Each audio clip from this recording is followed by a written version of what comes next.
రహస్య గుహలో సాహస యాత్ర. రవి, అరవింద్ మరియు సుజాత ముగ్గురు మంచి స్నేహితులు. వాళ్లకు చిన్నప్పటి నుంచి సాహస ప్రయాణాలు అంటే చాలా ఇష్టం.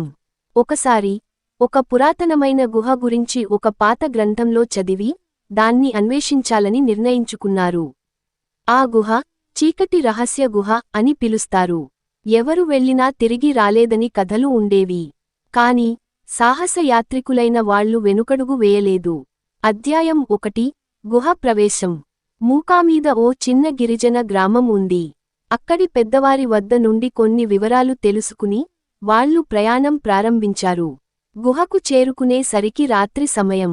బయట గాలిలో ఒక విధమైన ఒడిపోసిన వాతావరణం. ఒక్కసారిగా గుప్పుమని నిప్పులా వెలిగే ఒక పురాతన శిల కనిపించింది. అది తాకగానే భూమి కంపించటం మొదలైంది. అధ్యాయం 2 ప్రాణాంతకమైన అడ్డంకులు. తొలుత ఓ కొండరాయి ఊహించని విధంగా కిందికి జారింది. రవి చాకచక్యంగా దాన్ని తప్పించుకున్నాడు.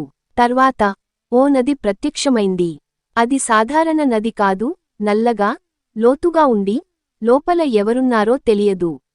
సుజాత ఆలోచించి పక్కన ఉన్న పురాతన చెక్క పడవను ఉపయోగించి నదిని దాటమని సూచించింది. ముగ్గురూ అలా చేసి ముందుకు సాగారు. అధ్యాయం 3 రహస్య చిహ్నం. అంతర్గుహలోకి వెళ్లగానే ఒక గొప్ప రహస్యమయమైన గోడ కనిపించింది. అందులో పురాతన లిపిలో కొన్ని అక్షరాలు చెక్కబడ్డాయి. అరవింద్ వాటిని గమనించి ఇది మన పాత భాషలో ఉన్న క్రమం అని గుర్తించాడు. వాళ్లు ఆ రహస్యాన్ని డీకోడ్ చేయగానే ఒక పెద్ద ద్వారం తెరుచుకుంది. లోపల బంగారు విగ్రహాలు, విలువైన నాణేలు. కాని అవి తాకగానే గుహ మొత్తం కదలటం మొదలైంది. అధ్యాయం 4 అనూహ్య మలుపు. మూసుకుపోతున్న ద్వారం గమనించి ముగ్గురూ పరుగెత్తి బయటికి వచ్చారు. చివరగా రవి చేతిలో ఒక పురాతన నాణెం మిగిలింది. అది తీసుకొచ్చినందుకు గుహ ద్వారం శాశ్వతంగా మూసుకుపోయింది.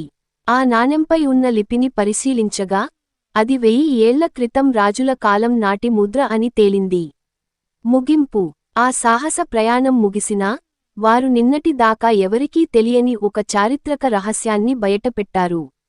సాహసమే జీవితాన్ని ఆసక్తికరంగా మారుస్తుంది అని ముగ్గురూ భావించి కొత్త అన్వేషణ కోసం సిద్ధమయ్యారు.